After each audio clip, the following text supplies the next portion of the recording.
When George would come up with a parody tune, the musician would get to go in the studio, you know, produce it up. That was like one of my best radio gigs ever.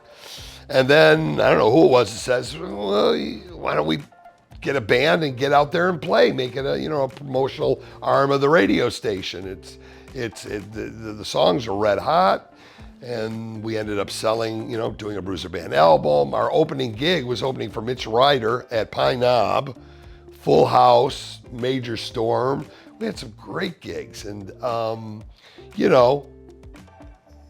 we were a bunch of ragtag. My first bass player was one of the sales guys because we couldn't find anybody. Our Tommy Dalden from Promotions was on drums. So it was a real family thing. And it was also a way to be a part of, this radio juggernaut, but I'm still in a band. I'm still playing my guitar.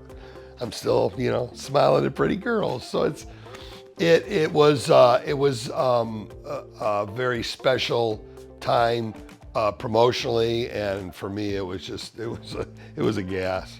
And those guys just owned the town. Just amazing.